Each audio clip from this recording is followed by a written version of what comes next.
Ler iler,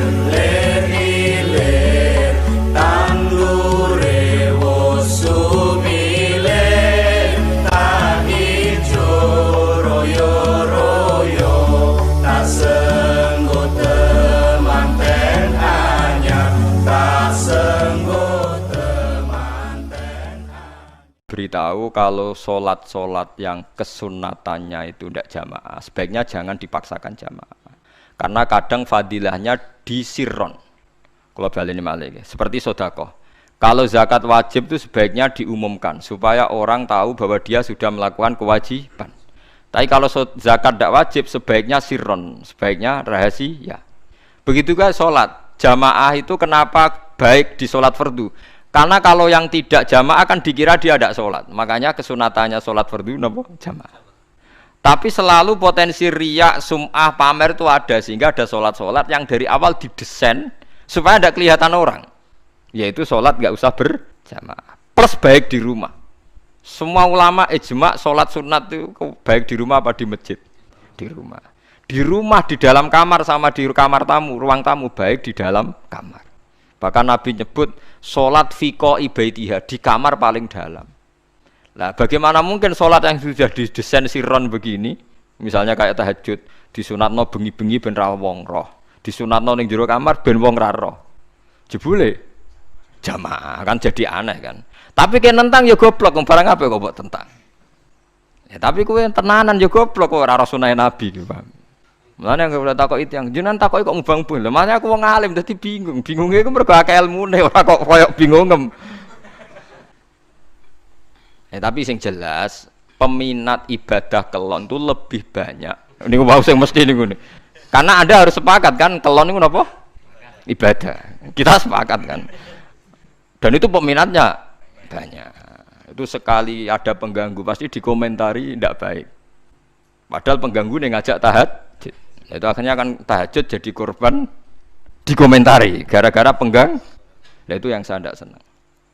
Dieling-eling. Yang keempat, ini makom saya, tapi jangan sampai tiru.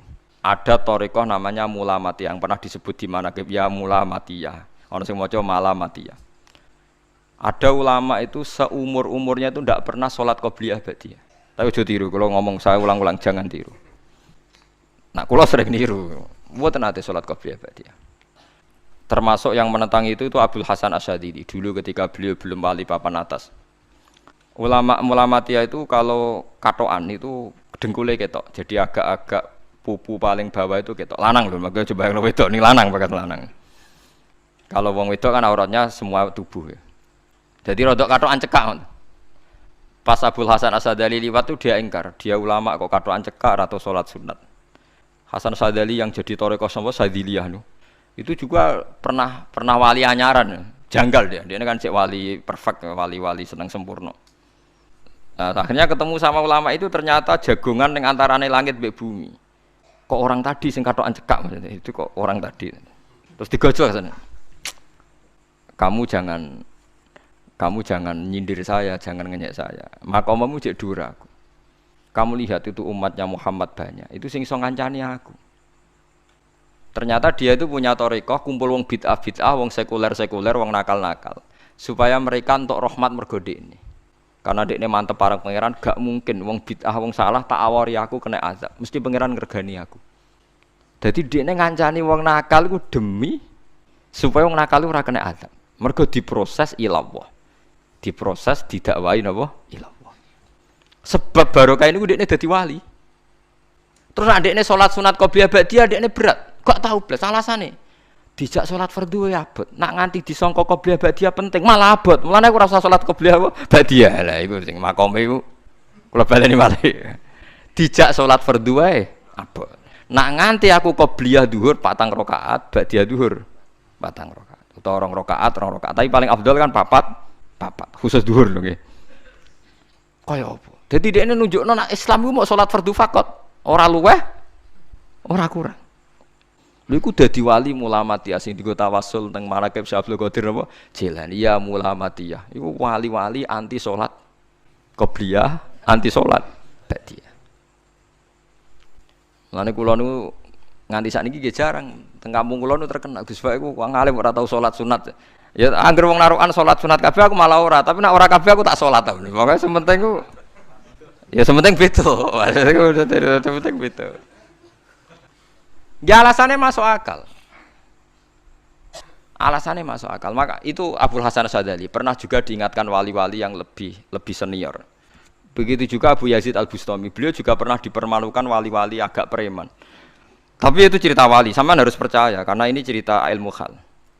Abu Yazid itu seorang wali besar, makanya kan masyhur banyak santri namanya Bustami itu dulu tafal sama Abu Yazid sinten Al-Bustami.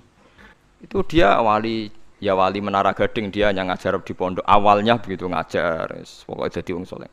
Niki cerita. Sing cerita kula nggih kiai-kiai. Cuma nak cerita niki kula ora roh referensine, tapi kula nate diceritani. Nak sing tadi saya tahu kitabnya. Jadi fair secara akademik sing wau kula roh kitab. Nah niki jare cerita. Tapi kula percaya karena saya tahu padanannya, tidak sepersis itu tapi tahu padanannya. Dia itu mimpi, ya Allah saya ini nanti di surga bersama siapa? Saking yakinnya dia soleh. Jadi mantep papan atas, gak pantes ana sing baturi dekne napa ning swarga. Mbak pangeran dijawab, wis ngono mbek Ruhin kaya. Ternyata si Ruhin ini yang ditunjuk di mimpinya itu orang yang kumpul wong mabuk-mabuk di warung mabuk, warung mabuk, warung flare, warung. Terus dia ke situ tanya Ruhin yang lain enggak ada ya keriting ndak itu ya semuanya orangnya itu tok itu ngelek keriting ndak semuanya itu tok. Tanya-tanya enggak ada yang lain terus. Mosok wali kancaku kok awor wong-wong napa mabuk. Dia akhirnya balik kanan. Wah, nak ngono ngipiku kok setan. Terus diceluk mbek wali tadi. Ya Aba Yazid, ya betul, memang teman kamu di surga itu saya. Padahal tidak ngomong apa ya, memang tiba. Ya betul, memang teman kamu di surga itu saya. Wah, ya wali tenan maksudnya bro. Terus ditanya, kenapa kamu berteman orang-orang mabuk itu? Dinya apa? Cangkemmu sing darani aku kancanan sopo. Aku iku ning gone warung mabuk mau ngombe banyu putih. Nak kancaku do mabuk aku orang banyu. Iku ape tak tobatno, sing separo wis ning masjid, saking nyabariku ngancani, tapi aku ngombe banyu putih. Sing separuh tugasem kok. Senengane nyalahno wong. Waduh. Wali biasa kumpul santri kon nobatno preman. Mergo mangkel nek disalahno Abu Yazid sing separuh tugasem. Mergo sing separuh wis tak tobatno. Saiki ning masjid wis rane warung ya. Abu Yazid ya rada meriang tapi wong piye ditantang ngono. Dekne wali tenan. Mau ngetokno waline dekne. Ya Allah, nak pancen kula waline jenengan tenan. Wong sing roh wajahku kudu tobat Gusti. Akhirnya Abu Yazid ngetokno waline. Umatem kon ndelok ra iku, nek ora tobat aja undang Abu Yazid. Wah, itu dekat wali. Akhirnya, "Hei umatku, hadza Abu Yazid." Iku Abu Yazid wali Allah. Delok wajah itu. Didelok wajah langsung tobat. Makanya ini dua beliau itu akhirnya berteman apa? Di surga. Ya kan milih wali sing kayak Abu Yazid atau sing. Nah, menurut saya cerita ini penting supaya anda sing biasa ning warung ada kemungkinan itu lah. Maksudnya penting kan itu. Artinya ben husnudzon mbek wong ada potensi itu.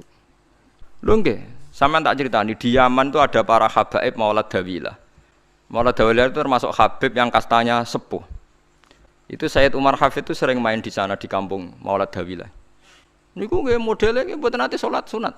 Angger maghrib, badhe maghrib jagungan sekedap kinten-kinten di 10 menit terus salat isya. Kinten-kinten cara mriki nggih 6/4.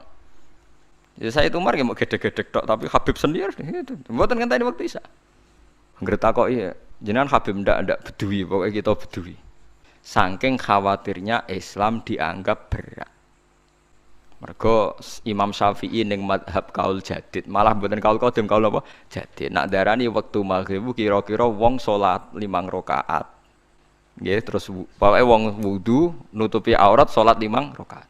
Niku nate kula hitung kira-kira mau 20 menit. Dadi nak sampean salat isya setengah 7 wis mesti napa? Sah. Cara mazhab Imam Syafi'i. Nah, cuma mazhab ini enggak populer di ashabnya, ditentang nggih oleh ashabnya. Yang populer enteke mega napa abang. Tapi sebenarnya mazhab Syafi'i yang jadid itu. Mulane kula nang jamak takdim angger kira-kira wis setengah 7 kita jamak nak pas lunga.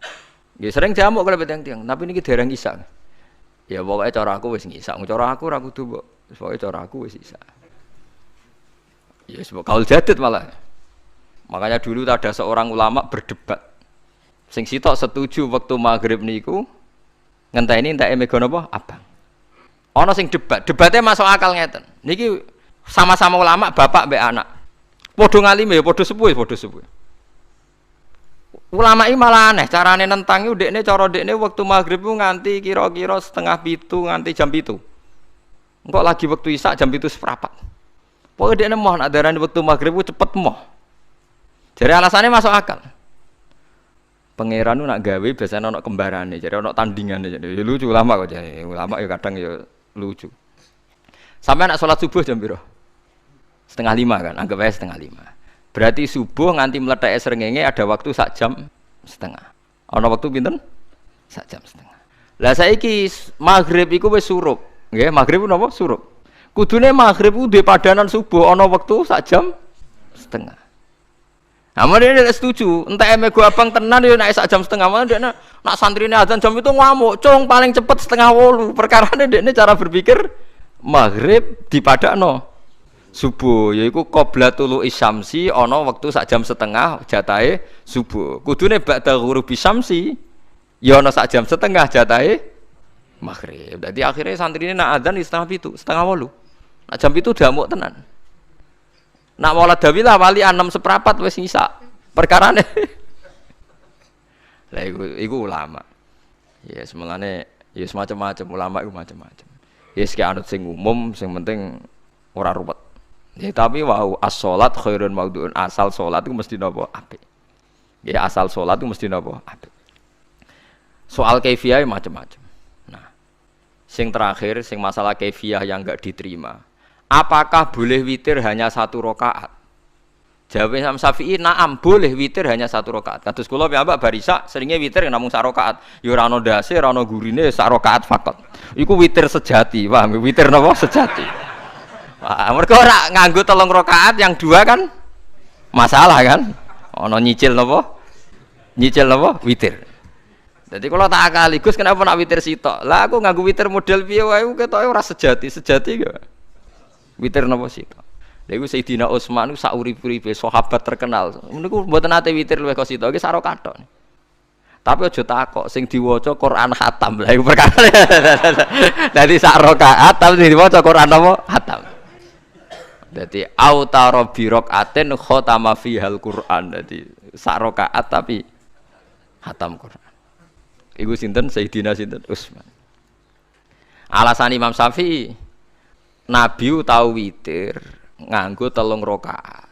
Cara Imam Syafi'i iku gak mungkin sing witir tetep sing guri sitok. Mergo sing loro tetep salatun mustaqillatun, salat sing sendiri.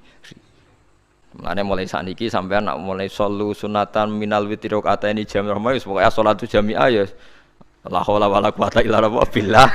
Lah kok nak imame sholli sunatan minal witri rakaataini wis muni sak muni-muni mumam wis pokoke aku saiki salat. Karena aneh secara fikih aneh bagaimana mungkin salat yang sudah disalami ya punya status kan? Salat saya gantung. Salat setelahnya. Lalu gunanya salam menutup itu apa? Masa assalamualaikum sementara Gusti ini masih ada. Wis disalami umpama kowe ngentut ya salate sah, umpama aurate kebuka ya sah. Mergo wis bar. Paham ya? Jadi salat iku ora iso. Jadi mulane jadi kontroversi. Tapi ya apik bantah-bantahan salat ya apik, bantah-bantahan barang apik. Jadi bangke bantah-bantahan iki ayundi malah perkara kan malah mari fitnah. Ya ada bantah-bantahan perkara napa?